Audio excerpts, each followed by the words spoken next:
Hello my dear student. तो अभी तक हमने अल्कलाइन मेटल के बारे में पूरा पढ़ लिया था। अब हम स्टार्ट करेंगे अल्कलाइन अर्थ मेटल। तो अल्कलाइन अर्थ मेटल के बारे में मैंने आपको बता दिए थे एलिमेंट कौन कौन से होते हैं बच्चों। एलिमेंट इसमें कौन कौन से होते हैं बच्चों?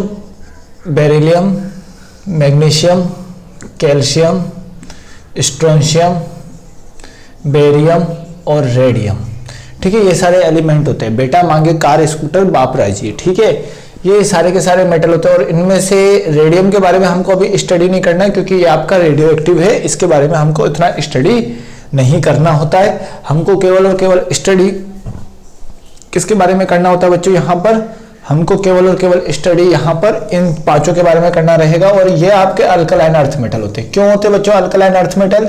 क्योंकि ये आपके अर्थ क्रस्ट में पाए जाते हैं और अर्थ क्रस्ट में जो ये पाए जाएंगे वो अल्कलाइन मीडियम में होंगे। तो अल्कलाइन अर्थ मेटल बोलते हैं बच्चों इसको हम। ठीक है, बेरियम आपका एनोमलस बिहेवियर शो करता है। बेरियम आपका एनोमलस बिहेवियर शो करता है। और यहां पर आपका मैग्नीशियम शो करता है डायगोनल रिलेशनशिप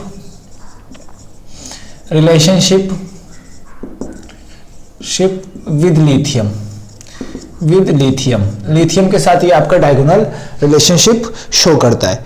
तो एक एक सबसे पहले हम देख लेते हैं यहाँ पर ये लिथियम का एनोमलस बिहेवियर और उसको कंपेयर करेंगे हम किसके साथ? मैग्नीशियम के साथ।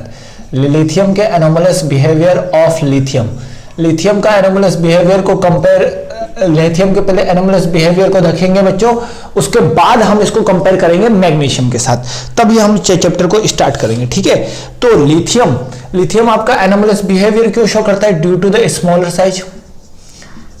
साइज होता था अपने पीरियड में फर्स्ट डे में ये आपका स्मॉलर साइज होता है बच्चों। और इसका क्या होता है कि चार्ज अपॉन साइज रेशियो क्या होता है बच्चों? इसका काफी चार्ज ज्यादा होता है। तो यहां पर हाई पोलराइजेबिलिटी पावर आ जाती है। हाई पोलराइजेबिलिटी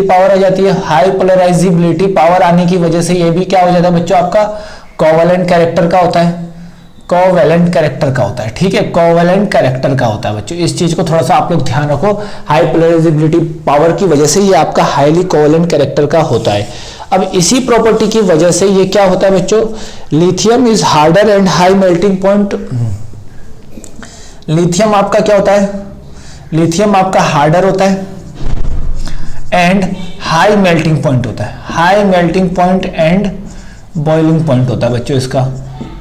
ठीक है, हाई मेल्टिंग लिथियम आपका हार्डर होगा, हाँ हार्डर होगा और हाई मेल्टिंग पॉइंट और बॉइलिंग पॉइंट होगा। बट बच्चों इसका थोड़ा सा इस चीज को थोड़ा सा ध्यान रखो, ये आपके अपने रेस्पेक्टिव ग्रुप से एबनॉर्मल प्रॉपर्टी दिखाता है। ठीक है, यहां पर इस चीज को ध्यान रखो। अब देखो lithium is least reactive due to the high ionisation energy. तो आप जानते हो अपने ग्रुप में लिथियम की आयोनाइजेशन एनर्जी ज्यादा होती है, फिर सोडियम की, फिर पोटेशियम की, फिर आपके रुबिडियम की, फिर आपके सीजियम की। तो हाई आयोनाइजेशन एनर्जी होने की वजह से ये आपका क्या होता है बच्चों? लीस्ट रिएक्टिव, मतलब अपने में से इजीली इलेक्ट्रॉन को निकाल नहीं सकता। जब ये अपने में से इजीली इलेक्ट्रॉन को निकाल नहीं सकता तो इसकी रिएक्टिविटी अपने ग्रुप में क्या हो जाती है? लीस्ट रिएक्टिव होता है अपने ग्रुप में बच्चों ये। ठीक है, सेकेंड पॉइंट आप लोगों को समझ में आ गया होगा। ठीक है, अब यहां पर थर्ड रिड्यूसिंग पावर लिथियम का हाई होता है। लिथियम का रिड्यूसिंग पावर हाई होता है। इसका जो रीजन होता है वो क्या होता है बच्चों? डेल्टा एच ऑफ हाइड्रेशन इसका ज्यादा होता है। देखो जनरली हम रिड्यूसिंग पावर कैसे निकालेंगे? Delta H equal to delta H of sublimation plus delta H of ionisation energy minus delta H of hydration energy. ठीक है, तो इस तरीके से निकालेंगे। तो डेल्टा एच आपका जितना कम होगा उतना अच्छा इसका रिड्यूसिंग पावर होगा। रिड्यूसिंग पावर उतना अच्छा होगा, मतलब डेल्टा एच जितना कम होगा उतना अच्छा रिड्यूसिंग पावर होगा। डेल्टा एच क्या समझना, जैसे m से m+1 में जाने के लिए, m सॉलिड से m+1 एक्वस में जाने के लिए रिएक्शन जो होती है, m से m+1 में जाने के लिए रिएक्शन होगी, तो इसका क्या होगा? ऑक्सीडाइजिंग। यहां पर क्या हो रहा है? ऑक्सीडाइज हो रहा है। ऑक्सीडाइज जितना इजीली होगा जितना इजीली ऑक्सीडाइज होगा, और इजीली ऑक्सीडाइज कराने के लिए आपको डेल्टा एच को क्या होना चाहिए, कम होना चाहिए। ये डेल्टा एच जितना कम होगा उतना इजीली ऑक्सीडाइज होगा। अब डेल्टा एच कम कब होगा, डेल्टा एच कम कब होगा, देखो आप समझ रहे हो डेल्टा एच कम कब होगा, इसका रीजन आप लोगों के माइंड में आ रहा होगा कि देखो डेल्टा एच बढ़ेगा, आयोनाइजेशन एनर्जी बढ़ेगी तो डेल्टा एच भी बढ़ेगा।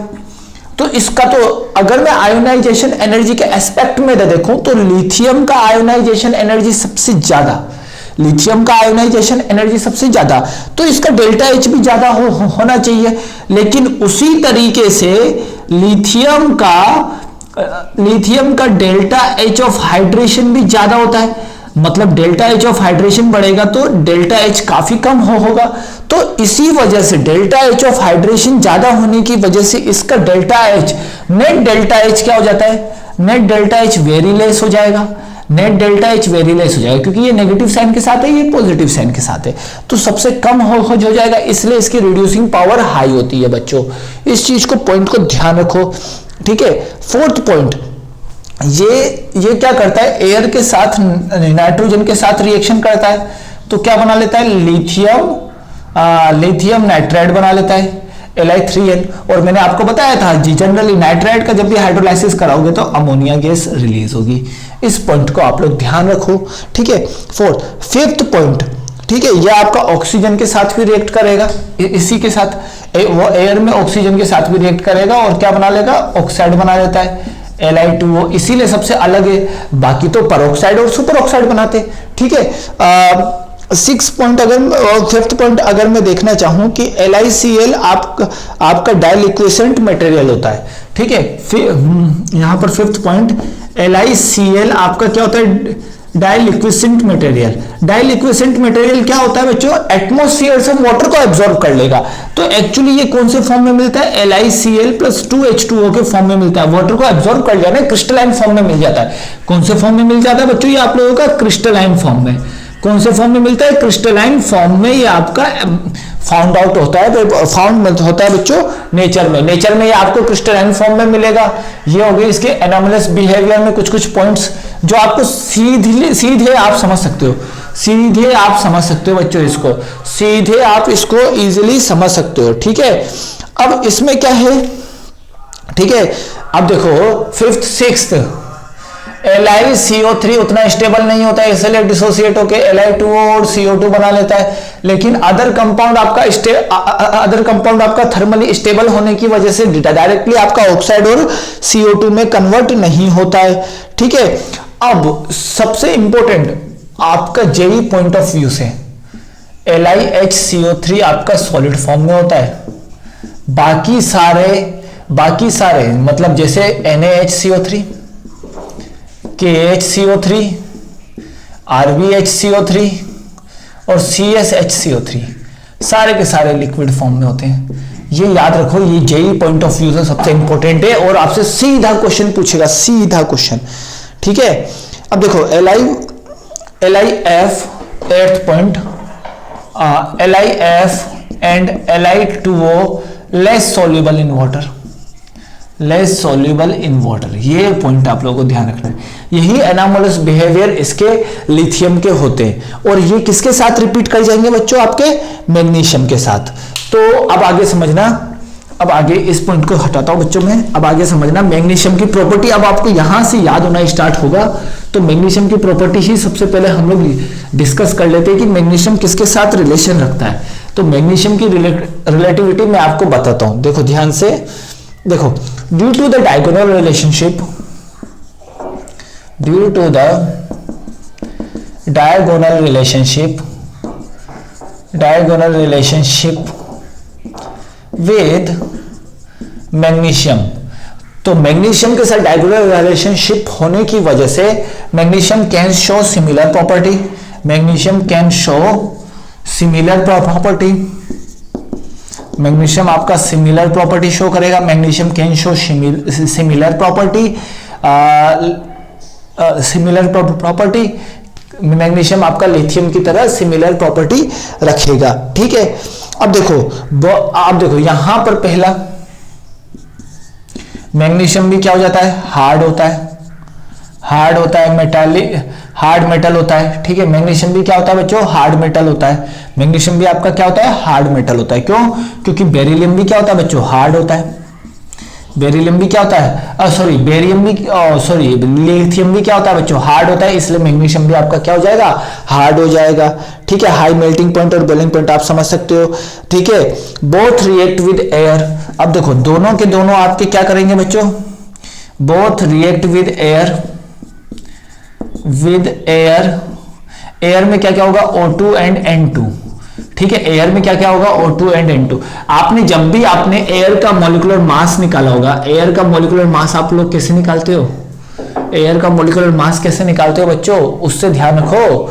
देखो आपको बताया होगा फिजिकल में एयर का मॉलिक्यूलर मास कैसे निकालना है और एयर की डेंसिटी कैसे निकालनी है, ये सब आप लोगों को बताया गया होगा बच्चों। ठीक है, ये सब निकालना आपको बताया गया होगा फिजिकल में, टेक्निकली टर्म में। ठीक है, तो यहां पर मैग्नीशियम की रिएक्शन अगर मैं O2 के साथ कराऊंगा तो MgO बनेगा, अगर मैं मैग्नीशियम की रिएक्शन में अगर N2 के साथ कराऊंगा तो क्या बनेगा, Mg3N2। लाइक लिथियम की तरह, लिथियम भी ऑक्साइड बनाता है और नाइट्राइड बनाता है, लिथियम भी ऑक्साइड बनाता है और नाइट्राइड बनाता है बच्चों। ठीक है, अब देखो दोनों के पास टेंडेंसी होती है peroxide and super oxide. Lithium हो चाहे मैग्नीशियम हो, दोनों नहीं बनाते परोक्साइड और सुपर ऑक्साइड। बात क्लियर है बच्चों? ठीक है, अब कार्बोनेट ऑफ, ध्यान से यहां पर थर्ड लिख देता हूं। जैसे LiCO3 आपका अनस्टेबल होता था हीट करने पर, Li2 और CO2 निकालता था, उसी तरीके से MgCO3 भी आपका क्या होता है, थर्मली अनस्टेबल होता है और ये भी आपका MgO और CO2 रिलीज कर देता है। ठीक है, बोथ आर थर्मली अनस्टेबल। दोनों का कंपेयर पढ़ो, कंपैरिजन ज्यादा जल्दी समझ में आएगा। जैसे LiCl यहां पर फोर्थ, जैसे आपका LiCl आपका डाइलिक्विसेंट होता है, वैसे ही आपका MgCl2 भी आपका डाइलिक्विसेंट होता है। ये आपका LiCl2H2O के फॉर्म में मिलेगा, ये भी आपका MgCl2 6H2O के फॉर्म में मिलेगा। इसी को हम क्या बोलते हैं, इप्सम सॉल्ट। ठीक है, अब देखो ये चीजें आप लोगों को समझ में आ गई होगी। ठीक है, अब देखो यहां से अब देखो LiCl और MgCl2 दोनों के दोनों आपके अल्कोहल में सॉल्युबल होंगे। अल्कोहल में क्या होंगे बच्चों, सॉल्युबल होंगे। ये पॉइंट अब आपका क्लियर हुआ। तो मैग्नीशियम की अगर मैं नाइट्रोजन के साथ रिएक्शन लिखूं तो आप लोगों को घबराने वाली बात नहीं है। क्यों? क्योंकि ये लिथियम के साथ डायगोनल रिलेशनशिप रखता है। लिथियम के साथ क्या रखता है बच्चों, डायगोनल रिलेशनशिप रखता है। अब हम चालू करते हैं बच्चों जहां पर ये तो मैंने आपको बता दिया कि कौन कौन सी प्रॉपर्टी लिथियम के साथ मैग्नीशियम की मैच करेगी, तो मैंने डायगोनल रिलेशनशिप बताया। अब डायगोनल रिलेशनशिप का रीजन क्या है? चार्ज अपॉन साइज रेशियो ज्यादा होने की वजह से। चार्ज अपॉन साइज रेशियो जितना ज्यादा हो, अब देखो डायगोनल रिलेशनशिप का रीजन एक ही होता है बच्चों, फालतू हम लोग इतना रीजन ध्यान रखेंगे। चार्ज अपॉन साइज रेशियो ही आपका क्या होता है बच्चों, रीजन होता है किसका, डायगोनल रिलेशनशिप का। ठीक है बच्चों, अब हम स्टार्ट करते हैं सेकेंड ए ग्रुप का जनरल प्रॉपर्टीज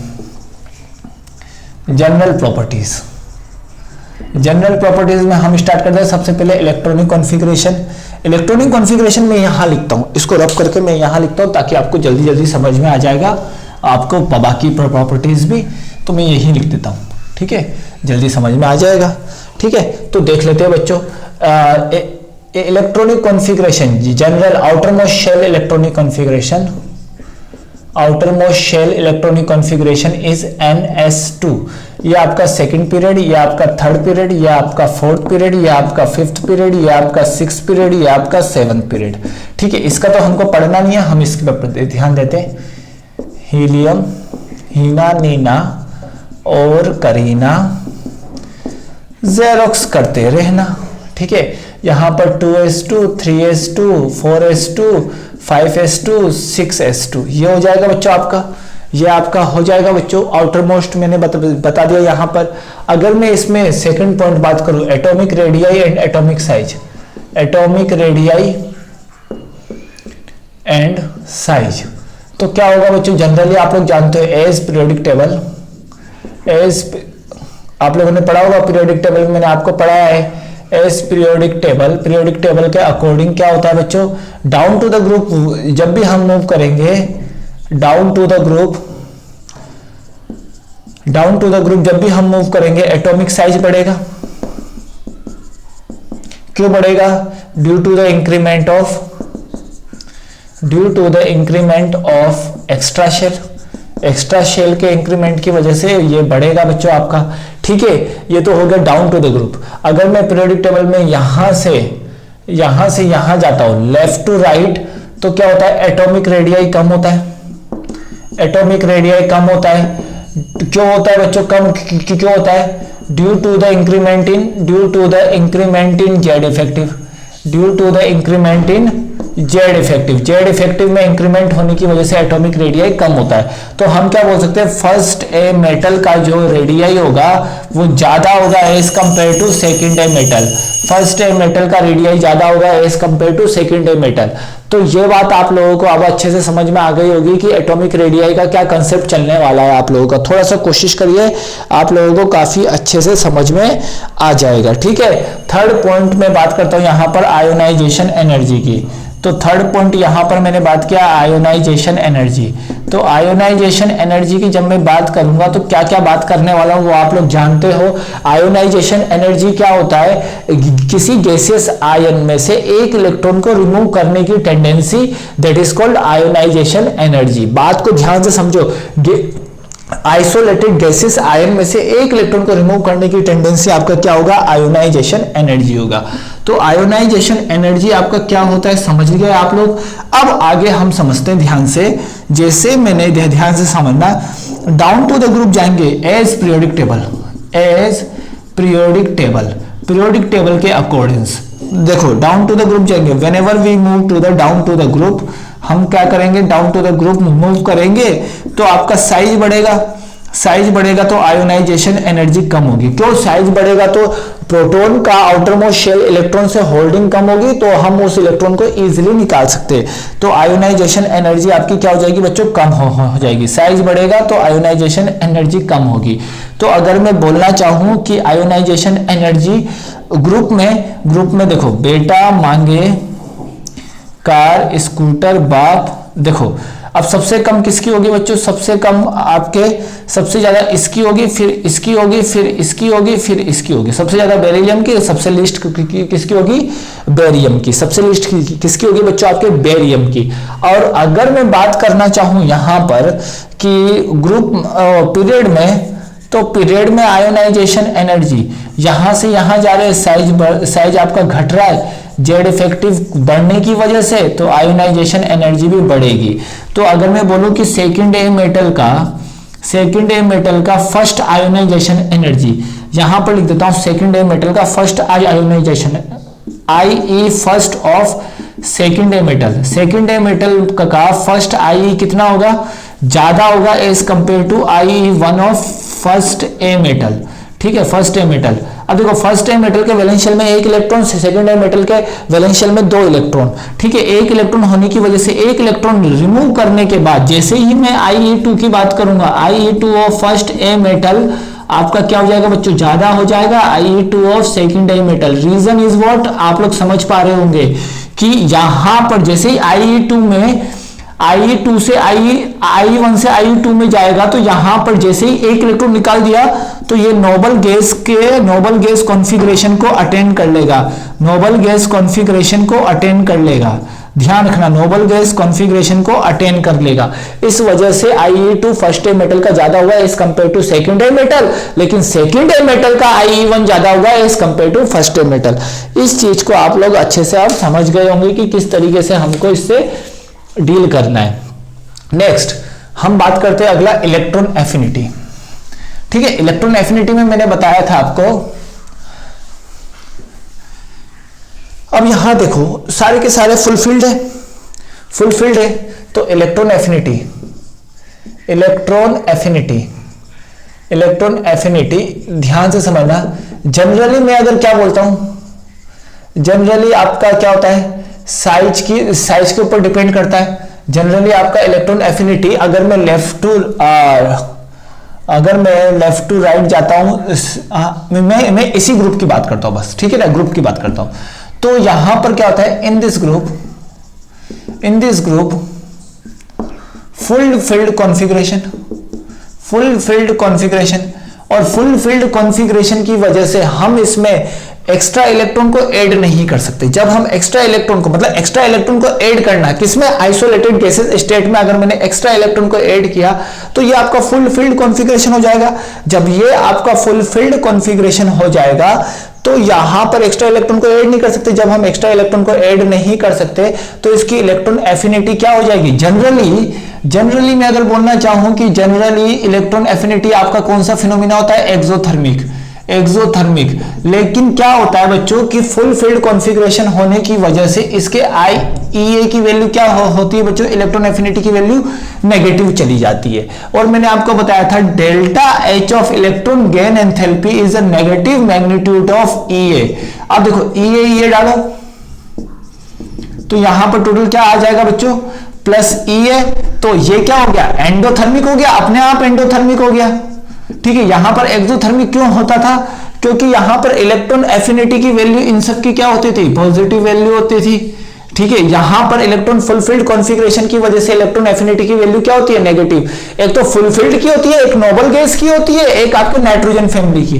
एक फुलफिल्ड की होती है, एक हाफ फिल्ड की होती है। बस इस चीज को ध्यान से समझो, एक फुल फील्ड की होती है, एक हाफ फील्ड की होती है। बस इस चीज को अच्छे से ध्यान से समझो, आप लोगों को अच्छे से समझ में आ जाएगा। एक बार आप पीरियोडिक टेबल को रिवाइज करना स्टार्ट करो, पीरियोडिक टेबल को रिवाइज करना एक और बार स्टार्ट करो, तब आपको ये सारी प्रॉपर्टीज समझ में आने लग जाएगी बच्चों, ठीक है। ये पीरियोडिक टेबल को एक दो बार रिवाइज करो, तब आपको ये सारी प्रॉपर्टी समझ में आने लग जाएगी। एक दो बार रिवाइज करना जरूरी है। अब मैं बताता हूं यहां पर हाइड्रेशन एनर्जी। अब बताओ यहां पर हाइड्रेशन एनर्जी का क्या कॉन्सेप्ट है, सिंपल समझना। हाइड्रेशन एनर्जी का क्या कॉन्सेप्ट है, मैंने आपको बताया था हाइड्रेशन एनर्जी, मैंने आपको सिंपल बताया था कि जिसका चार्ज के ऊपर डिपेंड करेगा हाइड्रेशन एनर्जी, ठीक है, चार्ज के ऊपर डिपेंड करेगा और आपके रेडियाई के ऊपर डिपेंड करेगा। तो डाउन टू द ग्रुप जाएंगे तो हाइड्रेशन एनर्जी क्या हो जाएगी बच्चों, आपके कम होगी।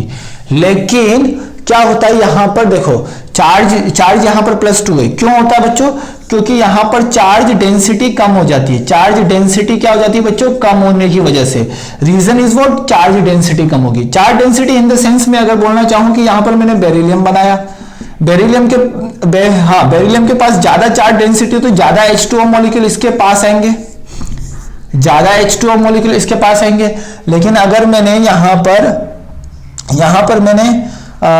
पर मैंने क्या बना दिया, बेरियम बना देता हूं, बेरियम बना दिया, इसका साइज बड़ा होगा लेकिन ज्यादा H2O मॉलिक्यूल इसके पास आ नहीं पाएंगे, तो इसका जो हाइड्रेशन रेडियाई होगा वो इतना होगा, लेकिन इसका हाइड्रेशन रेडियाई बढ़ जाएगा।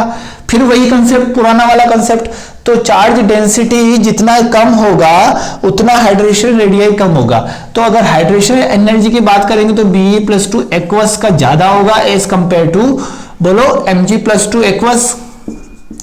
फिर उसके बाद कैल्शियम +2 एक्वस, ये हो गया हाइड्रेशन एनर्जी का ऑर्डर, कैल्शियम। फिर यहां पर स्ट्रोंशियम +2 एक्वस, फिर इसमें बेरियम +2 एक्वस। इन सब का हाइड्रेशन एनर्जी ज्यादा होगा। जिनका हाइड्रेशन एनर्जी ज्यादा होगा उसका हाइड्रेशन रेडियाई भी क्या होगा बच्चों, एक्स्ट्रा में लिखा रहा हूं, हाइड्रेशन रेडियाई भी उसका क्या होगा बच्चों, ज्यादा होगा।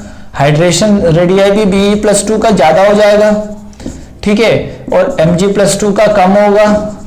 इसी तरीके से सिमिलर ऑर्डर चलने वाला है बच्चों, Sr+2 का, उसके बाद आपका Ba+2 का, ठीक है। जिसका हाइड्रेशन रेडियाई ज्यादा होगा उसकी आयोनिक मोबिलिटी कम होगी, आयोनिक मोबिलिटी भी कम हो जाएगी, मतलब आयोनिक जितना ज्यादा मूवमेंट करने की टेंडेंसी कम होगी, आयोनिक मोबिलिटी कम होगी और कंडक्टिविटी भी क्या हो जाएगी बच्चों, कम हो जाएगी।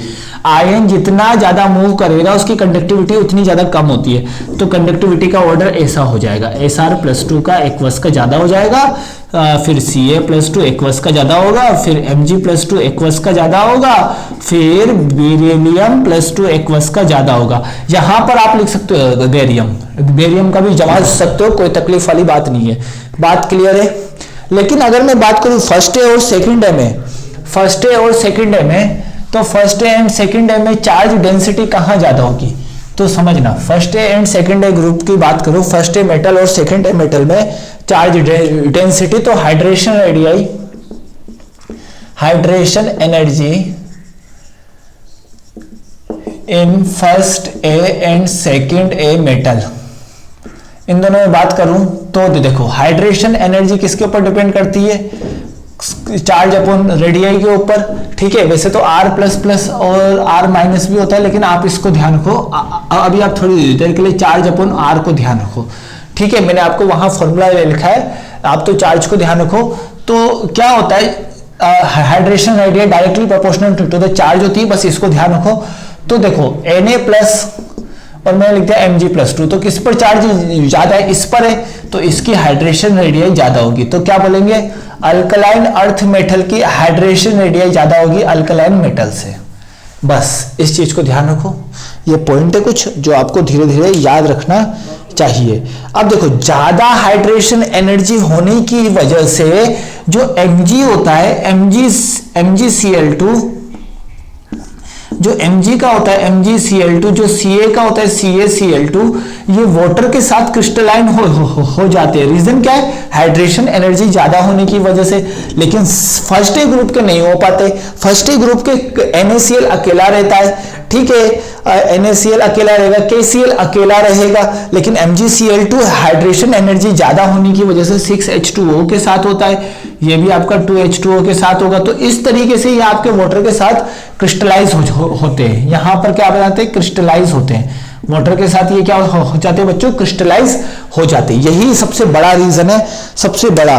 बच्चों आप लोगों को तकलीफ नहीं होनी चाहिए, ये बहुत ही अच्छे इंपॉर्टेंट पॉइंट्स हैं, ठीक है, जो आपको हमेशा से ध्यान रखने, ठीक है, हमेशा आप लोगों को ध्यान रखने। जो लाइन में बोल रहा हूं उस लाइन को आप अलग से लिख भी सकते हो बच्चों, ताकि आपको आगे जाके काफी ज्यादा मदद मिलने वाली है। डेंसिटी, अगर मैं डेंसिटी की बात करूंगा तो बेरिलियम, मैग्नीशियम, कैल्शियम और स्ट्रोंशियम, बेरियम और रेडियम, अगर मैं डेंसिटी की बात करूंगा तो डेंसिटी आपका बेरिलियम से कैल्शियम तक घटता है। मतलब मैं बताता हूं, यहां से यहां बढ़ता है, यहां से यहां बढ़ता है। तो सबसे कम किसकी? कैल्शियम की, उसके बाद मैग्नीशियम, उसके बाद बेरिलियम, बेरिलियम के बाद स्ट्रोंशियम, स्ट्रोंशियम के बाद बेरियम, बेरियम के बाद रेडियम। इस तरीके से मिड पॉइंट बनाओ, यहां से यहां बढ़ेगा, यहां से यहां बढ़ेगा, सबसे कम इसका, देन यहां से यहां बढ़ा दो, फिर यहां से यहां बढ़ा दो, आपका डेंसिटी का ऑर्डर अपने आप क्रिएट हो जाएगा। तरीका समझो बस, ठीक है। अब मैं बात करता हूं यहां पर फिजिकल प्रॉपर्टीज की, ठीक है। ये सारी बातें हो चुकी है बच्चों, काफी अच्छे से आप लोगों को समझ में भी आ गया होगा। अब मैं बात करता हूं फिजिकल प्रॉपर्टीज की। फिजिकल प्रॉपर्टीज में मैं आपको एक एक पॉइंट लिखाऊंगा, तो आप लोगों को थोड़ा सा ध्यान रखना है, देन आफ्टर हम आगे की ओर मूवमेंट करते जाएंगे, ठीक है। तो फिजिकल प्रॉपर्टीज में एक एक करके समझते हैं। यहां पर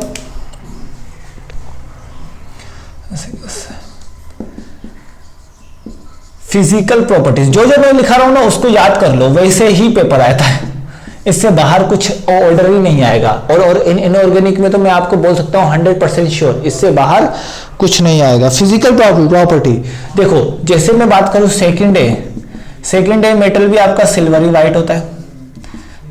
वाइट होता है, लेकिन उसमें बेरिलियम और मैग्नीशियम थोड़ा सा ग्रे कलर का होता है, थोड़ा सा लाइटली ग्रे कलर का होता है। तो हम क्या बोलेंगे? Greyish colour. कौन सा कलर बोलेंगे? ग्रेइश कलर, ठीक है, ग्रेइश कलर का होगा, ठीक है। बात समझ में आई बेरिलियम एंड मैग्नीशियम के केस में, ठीक है। ये तो आपका फिजिकल प्रॉपर्टी का फर्स्ट पॉइंट हुआ, कलर मैंने बता दिया, ठीक है। देखो यहां पर कलर मैंने बता दिया। अब क्या होता है? सेकंड ए मेटल आपका हार्ड होगा, सॉफ्टनेस करके लिखाता हूं, सॉफ्टनेस सेकेंड ए मेटल की कम होगी as compare to first A metal, क्योंकि सेकेंड ए मेटल में मेटालिक कैरेक्टर ज्यादा होगा, मेटालिक कैरेक्टर ज्यादा होगा, और मेटालिक कैरेक्टर ज्यादा होगा तो मेटालिक बॉन्डिंग स्ट्रांग होगी। मेटालिक बॉन्डिंग क्या होगी बच्चों? स्ट्रांग होगी। और मेटालिक बॉन्डिंग स्ट्रांग होगी तो आपके हार्डनेस भी बढ़ जाएगी। और हार्डनेस बढ़ने के साथ साथ, हार्डनेस क्यों बढ़ेगी? क्योंकि आपके वैलेंस शेल में वैलेंस शेल इलेक्ट्रॉन बढ़ जाएंगे, वैलेंस शेल इलेक्ट्रॉन्स की वैल्यू बढ़ जाएगी, तो इसलिए इसका मेटालिक बॉन्डिंग स्ट्रांग होता है और मेटालिक कैरेक्टर आपका ये आपका बहुत ही ज्यादा शो करता है। बात क्लियर है बच्चों? काफी इजी कंसेप्ट है, एक दो बार करोगे तो आप लोगों को अच्छे से समझ में आ जाएगा। अब हम बात करते हैं फ्लेम टेस्ट की। ऐसी बात कर रहे थे, third point flame test. Flame test क्या होगा बच्चों? आप पता है बुनसन फ्लेम टेस्ट मैंने लास्ट लेक्चर में मैंने पहले ही फर्स्ट ग्रुप में बताया था। तो यहां पर मैं एलिमेंट लिख रहा हूं और यहां पर कलर लिख रहा हूं, ठीक है। देखो आप समझना बात को ध्यान से, आपका बेरिलियम और मैग्नीशियम आपका फ्लेम टेस्ट नहीं देगा, बट कैल्शियम, स्ट्रोंशियम और बेरियम, कैल्शियम आपका कौन सा? ब्रिक रेड कलर देगा, ब्रिक रेड कलर। स्ट्रोंशियम आपका क्रिम्सन रेड कलर देगा, क्रिम्सन रेड। बेरियम आपका एप्पल ग्रीन, कौन सा? एप्पल ग्रीन कलर देगा। इस चीज को आप लोग समझ पा रहे होंगे अच्छे से कि एप्पल ग्रीन कलर देगा। अब बात समझना, बेरिलियम और मैग्नीशियम आपका कलर नहीं देगा। क्यों नहीं देगा? Due to the high ionisation energy, due to the high ionisation energy ये आपका कलर नहीं देगा। ज्यादा आयोनाइजेशन एनर्जी होने की वजह से ये आपका कलर नहीं देगा। आप जान सकते हो कि आयोनाइजेशन एनर्जी अपने ग्रुप में सबसे ज्यादा होती है, छोटा है, तो इसीलिए इसका आपका कलर शो नहीं करेगा। अब हम चलते बच्चों इसके केमिकल प्रॉपर्टीज पे। तो केमिकल प्रॉपर्टीज देख लेते बच्चों, काफी इजी है, चैप्टर ही इजी है बच्चों। एक बार पढ़ते जाओ रीजन के साथ साथ आपको परमानेंटली मेमोरी में सेव होता जाएगा, परमानेंट मेमोरी में सेव होता जाएगा। धीरे धीरे पढ़ना है, लेकिन आप लोग क्या करते हो? जल्दी जल्दी हा करके पढ़ लेते हो, तो उसमें कोई बेनिफिट नहीं निकलता। देखो केमिकल प्रॉपर्टीज, ठीक है, केमिकल प्रॉपर्टीज।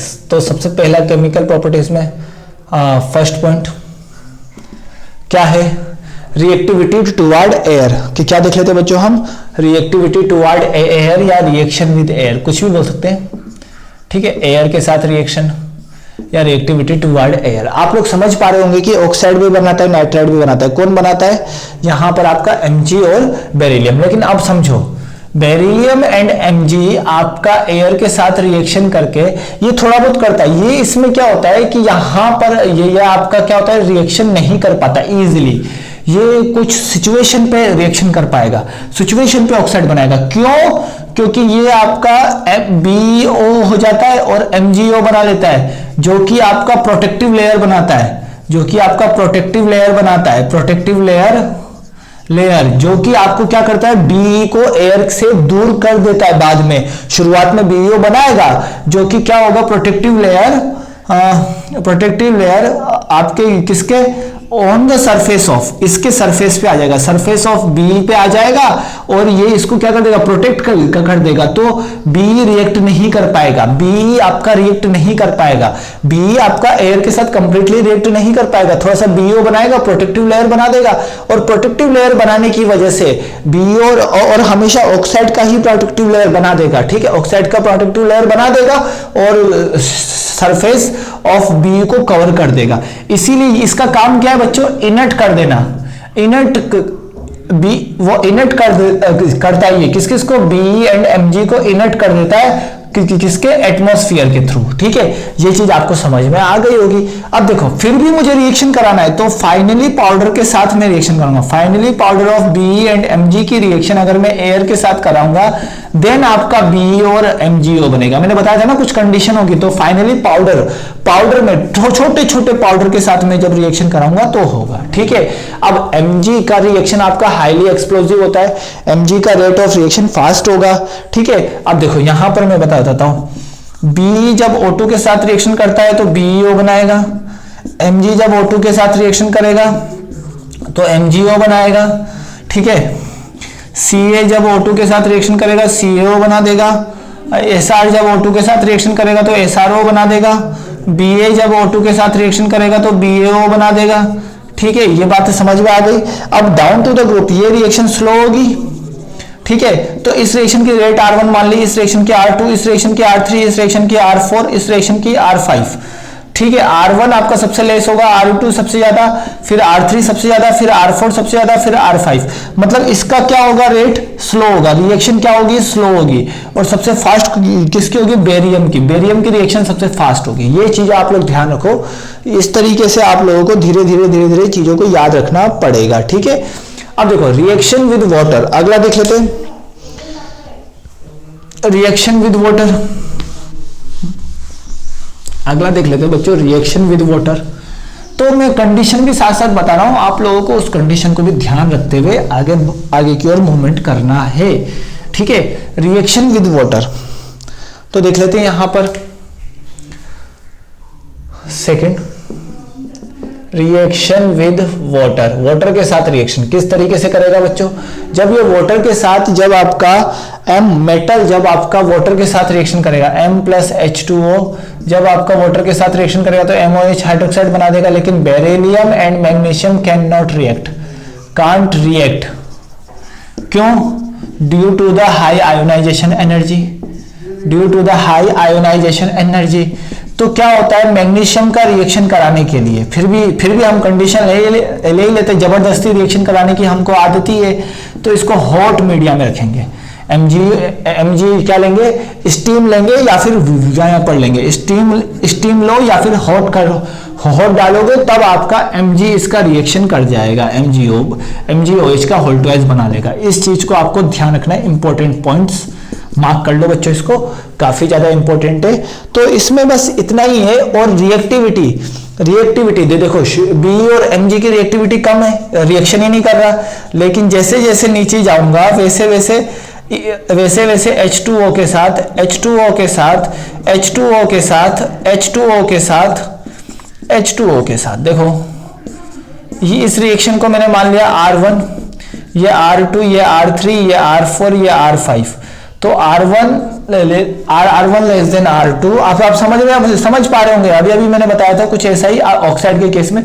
तो आपका ये सबसे ज्यादा है, तो मतलब BA आपका बहुत ही जल्दी रिएक्शन करेगा और आपका BE रिएक्शन ही नहीं करेगा। BE नॉट रिएक्शन, BE के साथ इसके साथ रिएक्शन हो जाएगा, सबसे फास्ट इसके साथ होगा, फिर इसके साथ, फिर इसके साथ, फिर इसके साथ, फिर इसका सबसे फास्ट किसके साथ, BA के साथ। क्या Mg के साथ भी आपका रिएक्शन क्या हो जाएगा बच्चों, स्लो होगा। और स्लो रिएक्शन होने की वजह से हम इसमें क्या ऐड करेंगे, स्लो रिएक्शन होने की वजह से हम इसमें हॉट वाटर लेंगे। ठीक है, नेक्स्ट रिएक्शन को अब हम समझते हैं बच्चों अच्छे से। नेक्स्ट रिएक्शन को अब हम समझते हैं बच्चों अच्छे से, काफी इजी है, काफी सिंपल है। नेक्स्ट रिएक्शन हमारा क्या होगा समझ लेते हैं। तो देख लेते हैं यहां पर reactivity toward halogen. Third, reaction with halogen. Halogen के साथ रिएक्शन, देखो हेलोजन के साथ रिएक्शन कैसे होगा बच्चों, इसको हम ध्यान से समझते हैं। तो देखो M की रिएक्शन अगर X2 के साथ कराएंगे तो क्या होगा बच्चों, यहां पर M की रिएक्शन अगर मैंने X2 के साथ कराया तो क्या बनेगा, MX2 बनेगा। M की रिएक्शन अगर मैंने X2 के साथ कराया तो MX2 बनेगा। X क्या होगा, फ्लोरीन, क्लोरीन, ब्रोमीन और आयोडीन होगा। बात क्लियर है। तो इस चीज को ध्यान रखो कि यहां पर फ्लोरीन, क्लोरीन, ब्रोमीन और आयोडीन होगा। ठीक है, लेकिन ध्यान से समझना, BeI2 हम प्रिपेयर नहीं कर सकते क्योंकि स्मॉलर होगा, स्मॉलर साइज और बड़ा आपका कभी स्टेबल नहीं होगा। और BeBr2 हम कभी प्रिपेयर नहीं कर सकते, इस चीजों को भूल जाओ। ठीक है, और यहां पर BF2 विल प्रिपेयर्ड